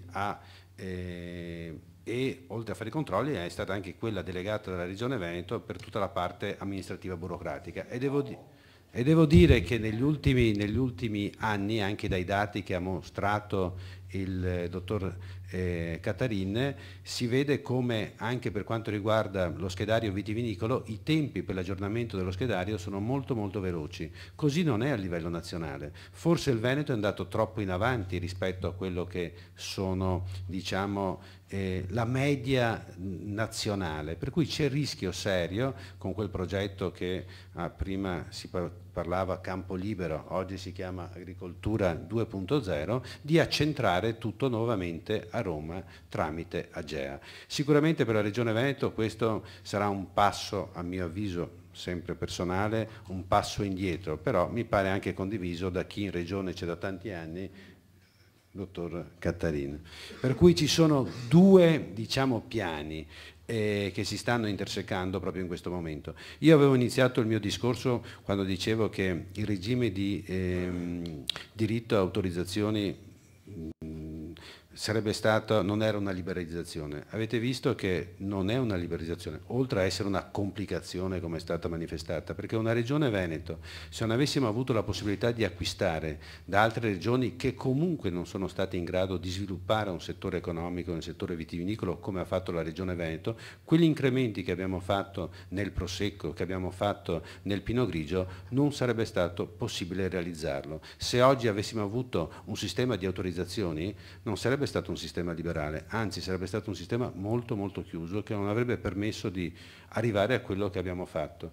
Ricordo solo, con tutti, diciamo, i difetti che possa avere anche quel regime di stoccaggio, destoccaggio per quanto riguarda il Prosecco, che oggi i dati sulla Prosecco DOC dicono che gli ultimi 12 mesi gli imbottigliamenti sono cresciuti di circa il 25%, vuol dire che stiamo quasi arrivando a copertura di tutto quello che è stato il potenziale vitivinicolo che abbiamo impiantato in questi anni. Noi abbiamo circa un potenziale vitivinicolo, correggimi se sbaglio, mi pare che siano circa 20.000 ettari, e questi 20.000 ettari stiamo ormai, direi, con il 2015, se la tendenza delle vendite all'estero, purtroppo Mastrogiovanni ha ragione quando dice che noi stiamo crescendo all'estero e stiamo diminuendo in Italia, e questa è una cosa molto grave, ma comunque se questo trend dovesse mantenersi arriveremo al 2015 che di fatto ci sarà un equilibrio fra quello che è il potenziale e quello che è, diciamo, la capacità del mercato di assorbire il prodotto. Lascio a voi le domande, perché penso che qualche domanda vorrete farla ai relatori.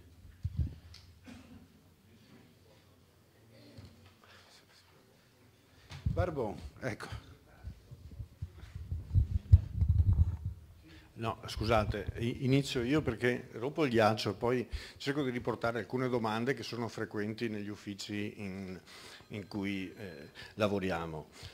Allora, conversione delle autorizzazioni, da diritto ad autorizzazioni, che prima è stato accennato, se si può magari spiegare meglio qualora sia chiaro come funzionerà. Allora, facciamo degli esempi molto concreti.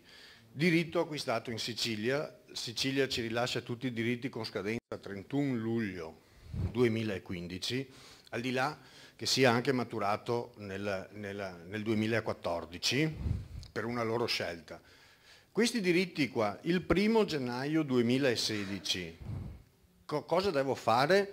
Quanto varranno successivamente, nel senso indipendentemente da qual è la loro origine, verranno trasformati in autorizzazioni con una durata, esattamente quale durata sarà, o ognuno si trascina la propria durata di origine, ovvero un diritto emesso adesso vale fino a quando, un diritto invece che arriva al 31 luglio, magari che gli manca, che scade nella campagna, dovrebbe scadere naturalmente con gli 8 anni della validità siciliana il 31 luglio del 2016, questo nella conversione va più avanti o devo comunque piantare entro la data del 31 luglio 2016? Poi, questo è semplice, credo che faccia parte un po' di quello che sta facendo un po' molti agricoltori, che nel dubbio di come funzionerà dal 2016 in qualche modo stanno cercando, chi aveva un programma di sviluppo aziendale, almeno di garantirselo in parte procurandosi i diritti in questo ultimo periodo. Poi, se c'è qualche conferma, una voce che si sente dire che probabilmente c'è una richiesta che forse verrà anche accolta di una proroga del sistema del trasferimento anche oltre il 2016. E l'ultima domanda è quella sulla titolarietà che avranno le nuove autorizzazioni. Noi eravamo abituati con i diritti di impianto che erano legati in qualche modo alla proprietà, al fondo. Con il 2016, con le autorizzazioni invece sono legate a chi? Alla proprietà oppure al conduttore. Questo è legato un po' alla questione degli affitti.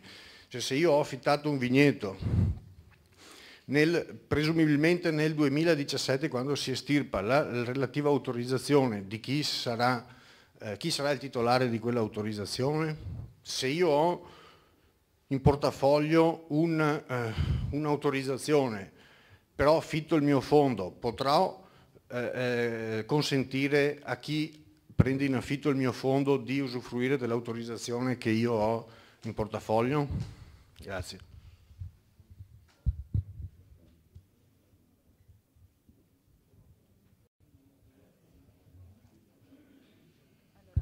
In parte provo a rispondere io, poi passo la parola a Mastro Giovanni su altre questioni.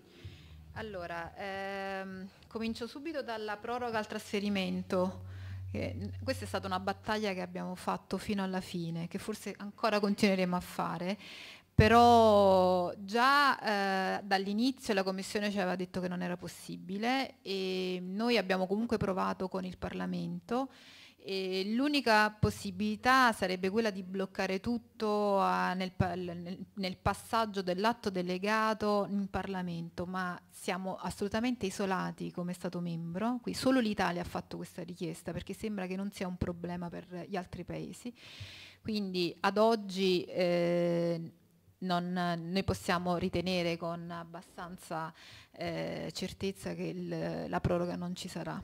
oltre, quindi diciamo il trasferimento dei diritti termina al 31 dicembre 2015. Dal 1 gennaio 2016 non è possibile trasferire né diritti, perché non ci saranno più, né autorizzazioni. Su questo è bene essere chiari, cioè l'abbiamo chiesto noi, abbiamo avuto pure l'appoggio del Presidente della Commissione Agricoltura della Camera del Parlamento, ma comunque non si è riusciti, che la Commissione e anche gli altri Stati membri, devo dire la verità, anche la Francia, devo dire la verità, non ci hanno appoggiato. Quindi su questo è chiaro che non ci sarà la proroga. Allora invece sulla questione della durata, no, dei diritti, cioè i diritti il portafoglio che si portano dietro la durata naturale. Allora, è bene dire anche questo, che le regioni hanno applicato in maniera diversificata la regola comunitaria, per cui abbiamo una situazione in cui in Toscana, per esempio, non c'era indicata una durata, in Sicilia c'era il termine al 31 dicembre 2015, alcune regioni davano 8 anni, altre 5 come il Veneto. Quindi alla fine ci siamo trovati a discutere anche in sede ministeriale di tutto un sistema molto molto variegato, però questo dovrebbe essere risolto da questo decreto che è attualmente in Consiglio dei Ministri, perché non è stata trovata l'intesa in conferenza Stato-Regioni, e quindi per cui il Ministero ha deciso di percorrere questa via un po' forzata, ma che dovrebbe dare risposta all'inizio di gennaio, in cui praticamente si rivede un po' tutto il sistema e la durata viene automaticamente prorogata, quindi non c'è pericolo che il diritto che a scadenza 2015 non possa essere utilizzato negli anni successivi. Ora, da Bruxelles ci dicono che in realtà potrebbe essere portato fino al 2020, però questo noi prima di dirlo aspettiamo di vedere che cosa c'è scritto sul decreto. Però quello su cui ci hanno dato, diciamo, dato rassicurazioni è che non termina al 2015 la durata, ma comunque c'è la possibilità di portarla avanti, probabilmente fino proprio a tutto il periodo che l'Italia ha scelto, ovvero fino al 2020. Però prima di avere proprio certezza, ecco, noi stiamo parlando di pochi mesi, cioè in gennaio dovremo avere il testo e possiamo dare indicazioni più certe. Sull'ultima domanda, è stato oggetto proprio di richiesta nell'ultimo incontro che abbiamo fatto a Bruxelles, proprio di Mastro Giovanni alla Commissione, per cui insomma gli passo la parola. Grazie. Per essere proprio in linea con la precisione della domanda e alzare un po' il livello dell'attenzione, lo dico perché non ce lo possiamo permettere. La Sicilia è una mina vacante in termini di diritti, perché fino ad oggi c'era un limite di scadenza dei diritti. Sembrerebbe che negli ultimi 20 giorni lo statuto speciale aiuta, i diritti non scadono. Vi fa capire come l'argomento, quando io ho detto che è nodoso, è molto particolare. Perché è venuta fuori questa cosa? Se io mi sto comprando un diritto che scade nel 2016, me lo vendi a €1. Se mi compro un diritto che viene battezzato 2015 e mi scade il 2023, te ne chiedo 10. È un discorso economico, cioè in questo maledetto anno che verrà, da un punto di vista di trasferimento dei diritti, ci sono delle incognite che non sono chiare. Ma non è che non sono chiare perché noi vogliamo animare chissà quali aspettative. La precisa domanda alla DG Agri, ma l'autorizzazione è legata alla persona o è legata all'ettaro? Non lo sappiamo.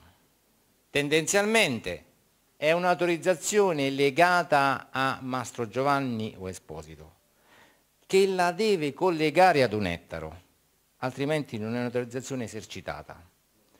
Però, così come avviene PAC, perché stiamo ragionando di PAC, i titoli possono essere in qualche modo movimentati. L'autorizzazione no, salvo un caso, che nel trasferimento non si inneschi un percorso economico. Ma se tu mi dici che dopo il 2015 non c'è più possibilità di trasferirla a diritto economico e mi neghi la possibilità che l'autorizzazione in qualche modo possa circolare, stai dicendo come il gambero, una cosa e poi il contrario. E quando io vi dicevo che non è chiaro, proprio a livello di scrittura dei testi, l'approccio rigido che dice, come diceva Esposito, fino al tutto il 2015 restano in vigore i diritti, post finisce. Se l'autorizzazione si porta indietro il battezzo del diritto, arriva al 2017, scade o l'utilizzo è persa. Se invece noi, che è quello che noi chiediamo a gran voce da almeno un anno e passa, vogliamo che ci sia un passaggio ragionato da diritti a autorizzazioni, se c'è questa possibilità di avere un lasso di tempo maggiore tra il 2016 e il 2020, ce lo dovete concedere. Come? Con quali regole? Ragioniamone. Però alzare delle semplici barriere, e questo in DG Agri negli ultimi 2 riunioni è avvenuto matematicamente, dicendo abbiamo deciso questo, abbiamo deciso questo. Poi, se qualcuno pensa, e non è né CIE né Confagricoltura, o Confagricoltura e CIA, che sia ancora valido quella parte di regolamento del 2009-2008 che consentiva 3 anni di proroga dei diritti, scordatevelo, quel regolamento è stato cassato. Oggi esiste un regolamento che dice che al fine 2015 cessa il regime e ne inizia un altro. Punto. Cessa un regime e ne inizia un altro. Nel fare questo passaggio bisognerà gestire tutti gli elementi di criticità. Allora, vengo alla risposta. Quindi, attenzione quando andate a chiedere in giro la disponibilità dei diritti, perché al momento attuale non è chiaro cosa succede entro gennaio sulla validità del diritto. È chiaro che se io sto acquistando un diritto che quando diventa autorizzazione si porta la data del diritto, che è 2016-2017, è un po' monco, giusto? Perché o lo utilizzo o lo perdo. Se io sto acquistando un diritto che per genialità legislativa di qualche regione o di qualche al 2015 lo battezzo come nuovo diritto che non scade, io me lo porto fino al 2023. Quindi mi porto dietro un budget a disposizione che è veramente importante. Però al momento attuale certezze non ce ne sono.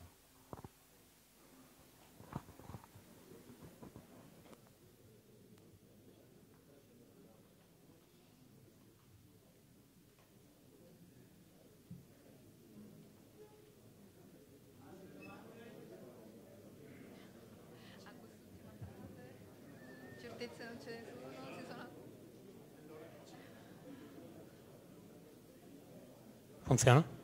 Qualcun altro? Tutti soddisfatti.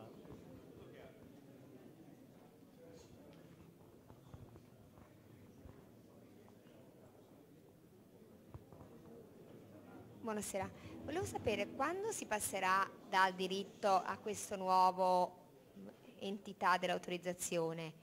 Questa autorizzazione avrà un qualche collegamento con un vitigno oppure sarà una specie di autorizzazione in bianco? Allora, sarà un'autorizzazione all'impianto.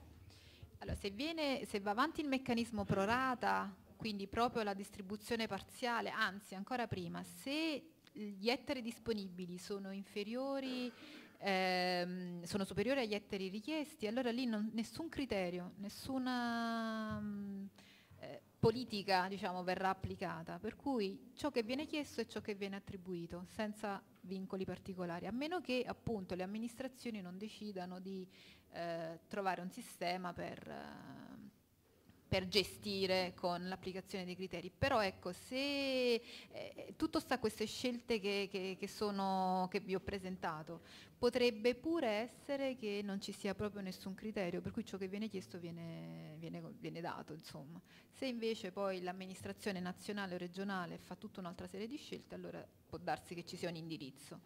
però ecco, insomma, lo vedremo in questo. Volevo chiedere io una cosa ai colleghi che ultimamente sono dati. Allora, tu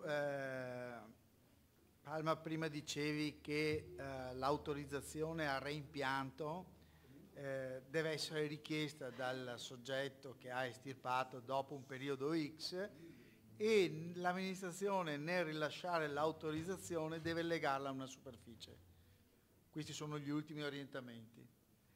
Allora, qua sorge un problema che non è semplice, nel senso che a parte che in Veneto la gente è abituata che una volta che ha estirpato gli viene caricato in automatico nel portafoglio il diritto dell'impianto e sa che entro 5 anni può reimpiantare all'interno della sua azienda e nei limiti previsti a normativa una pari superficie. Perché siamo arrivati a questa, tra virgolette, flessibilità, mettendo dei paletti all'estremo? Perché dal momento in cui il soggetto, qualunque esso sia, perché non c'è una categoria più di un'altra, cioè sia il viticoltore che è nelle colline di Vittorio Veneto che deve ripiantare 3.000 metri quadrati, sia il viticoltore che è in queste zone che potrebbe anche ripiantare 10 ettari, dal momento in cui pensa e nel prossimo futuro farà domanda, che adesso non la fa, di reimpianto, a quando andrà a realizzare l'impianto, le variabili sono molteplici e potrebbe spostare la varietà e cambiare anche la superficie all'interno della sua azienda. Vuoi perché c'è un problema, vuoi perché ce n'è un altro, vuoi perché insomma ci sono 1000 variabili. In 30 anni ne abbiamo viste tante e continuiamo a vederne ancora di diverse. Quindi questa è quella burocrazia fine a se stesso che non serve a gestire, ad avere la sicurezza. Cioè, se io penso in questi anni, cosa abbiamo fatto in questi anni, ma non è per far critica, è per ragionare a voce alta. Non dovete tornare a Roma con l'idea che Beppe Catarini vi ha cazzolato. Vi ha cazzolato.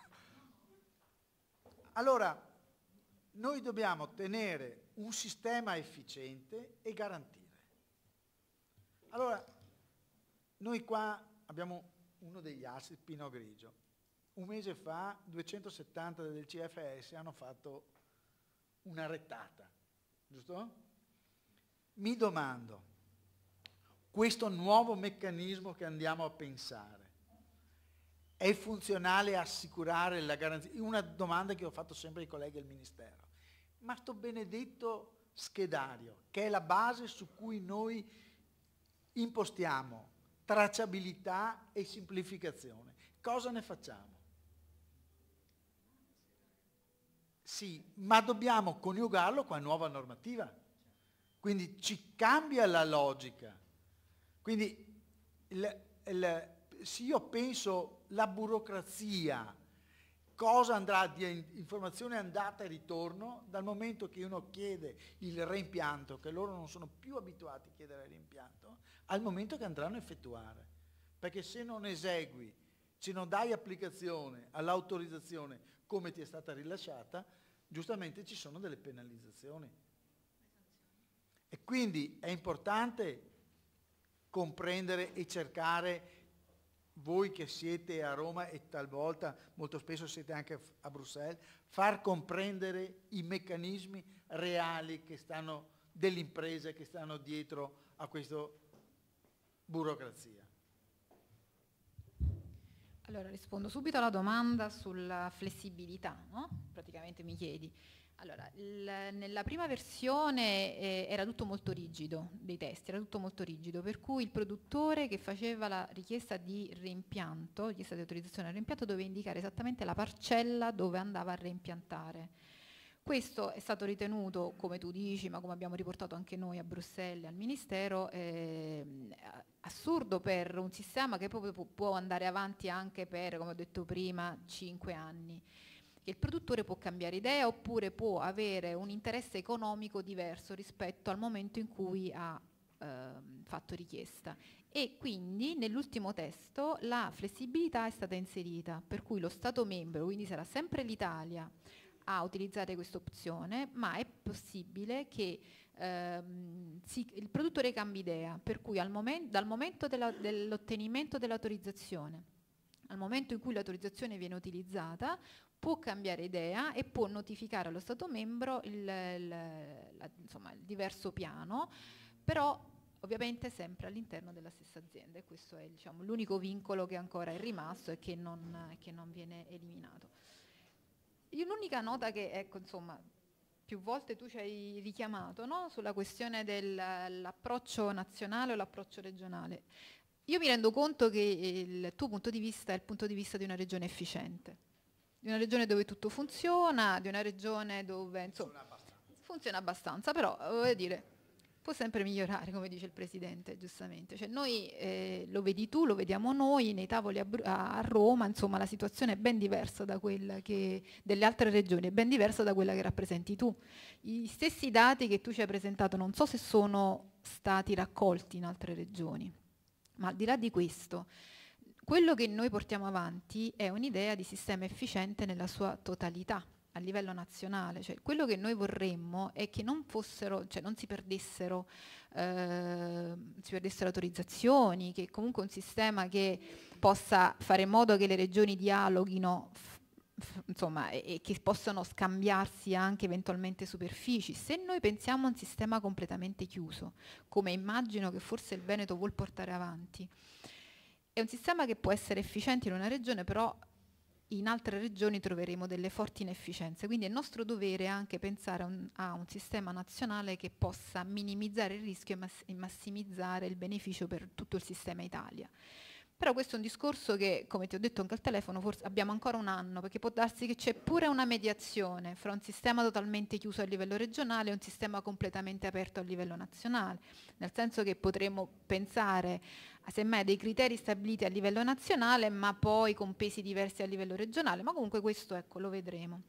Però un'altra domanda che io ti faccio: tu hai detto che l'80% dei diritti che avete utilizzato veniva da fuori regione. In un sistema completamente chiuso, fatti la domanda se questo può ancora essere. Cioè, perché se poi vi assegnano una percentuale di nuove autorizzazioni, quella rimane. E comunque ci sono dei pro e dei contro. È vero che il sistema è efficiente, penso veramente che il vostro sia più efficiente di tutti, però cioè, può essere anche un vantaggio nell'avere una finestra aperta con un approccio forse anche a livello nazionale. Però ecco, non per fare, abbiamo altri tavoli, ecco, dove possiamo riportare le nostre opinioni. Insomma, giusto, mi piace, visto che 2 volte ci hai chiamato in causa, ecco, insomma, è il caso di rispondere. Io volevo aggiungere, per ricollegarlo a quello che abbiamo detto, ma non per difendere, questo maledetto sistema della PAC fa sì che tu hai il titolo a fare grano, dovresti avere l'autorizzazione a fare vigneto. E questo sistema, è un neo che ci portiamo, è stato voluto da un paese ben preciso, si chiama Francia, che ha un sistema diverso dal nostro, veramente diverso, collaudato. Noi stiamo lottando per far sì che quello che diceva Katarin diventi oggetto di riflessione, perché scambiare un vigneto come un ettaro di grano è folle. E qui il discorso che faceva l'Esposito, scade quest'anno, c'è un anno successivo, più 3 c'è 5 anni, si rispetta non solo la volontà, ma anche il fatto che la PAC dice devi fare la rotazione, devi fare il greening, poi non mi puoi fare l'espianto nell'arco di pochi mesi, perché sarebbe controdeducente. E quindi ci vuole una flessibilità. Però, io lo dico a Bepi, ma non perché lo devo dire a Bepi, per ritornare al fatto che noi dobbiamo avere la capacità di fare movimentismo, cioè queste decisioni, piano nazionale, piano regionale, sono prese in un sistema Italia in cui tra regioni non c'è un dialogo propositivo, tra Stato e regioni il dialogo è veramente ridicolo per alcune cose, il decreto sulla PAC, il decreto sui diritti di impianto e altri. Vi immaginate quando poi tu ti trovi a Bruxelles a discutere in ambito di Parlamento, se qui non siamo capaci di avere una vision comune? Andiamo a mettere delle toppe, però questa è una responsabilità congiunta che noi come imprese subiamo e gli eletti fanno fatica a capire, cosa che invece non succede in altri paesi. Ad esempio, proprio per assurdo, Made in, sono 4 anni che stiamo lavorando, però siccome non va bene alla Merkel, fermo lì. Quando noi abbiamo lavorato per cercare di difendere la questione dei diritti, all'inizio sembrava che fossimo 5, poi siamo saliti verso 10, quando sono arrivati a fare le decisioni, cioè proprio tipo il branco, le tribù si sono sparse, l'Italia probabilmente, che aveva veramente questo problema, non è stata tenuta in considerazione, ma ripensate anche a quello che è successo col problema dello zucchero. Ma non è tanto il fatto di dire questo o quel problema, c'è un'oggettiva difficoltà a partecipare alla vita politica comunitaria e oggi è diventato anche un problema vero a partecipare alla politica nazionale, e finché c'è questo sistema che si chiama Italia, che ci piaccia o no, dobbiamo andare ai tavoli e trovare delle possibili soluzioni. Io mi rendo perfettamente conto degli argomenti che un sistema abbastanza evoluto che funziona, quando tu gli dici guarda che devi pensare che c'è anche qualcun altro che il sistema non ce l'ha come tu, fa fatica a capire. Il problema è che o si cresce insieme oppure si fa una grande fatica, perché Esposito l'ha detto in maniera molto esplicita, ma se non esisteva la Sicilia, i diritti dove li prendevate? Da San Marino per caso? Allora bisogna guardare i lati e cercare di fare dei ragionamenti possibili. Finora questi ragionamenti sono stati possibili. Il mio augurio è che, non è un messaggio a Bepi, che nell'impostazione molto rigida, giusta della Regione Veneto rispetto alla questione dei diritti trovi anche una collocazione del fatto che il diritto è dentro un sistema complesso che si chiama politica agricola comunitaria, che si porta dietro il primo pilastro, l'OCM e lo sviluppo rurale, sui quali bisogna far crescere nell'insieme, perché se pensiamo che la soluzione stia nell'avanzare in un aspetto della PAC trascurando gli altri oppure facendo, diciamo, zizzaina, non andiamo da nessuna parte. Questa è la cosa, guardate, l'elemento prioritario oggi è recuperare, e chiudo, la capacità di dialogo, la capacità di confronto, la capacità di mediazione, pur nell'ambito di un movimentismo per cui giustamente quello che dice Bepi, ma noi siamo stati bravi. Bene, bisogna continuare a essere bravi. Il fatto di avere, su questo io ho sempre fatto questa riflessione, la PAC e la Commissione, la DG Agri ha proposto diritto ettaro di vigneto, punto. Poi sono stati altri paesi, e lei lo citava, che hanno introdotto dei criteri, innescando dei meccanismi, bisognava salvaguardare l'ADO, bisognava salvaguardare, che hanno innescato dei percorsi, diciamo, che non sono difficili, ma sono complessi. Noi per fortuna abbiamo un elemento di salvaguardia, che è la nostra forza. Noi abbiamo l'assegnazione del diritto che viene parte dal pubblico, l'assegnazione della rivendica che è un patrimonio collettivo, perché gestiamo una denominazione, e questo è un elemento che teniamocelo a un lato, ma è un po' la nostra forza. Altre domande? Beh, allora io penso che possiamo avviarci alla conclusione della serata, ringraziando i relatori che sono stati più che esaustivi e se potevano ci hanno portato ulteriori dubbi sui quali dovremo riflettere nei giorni che vengono.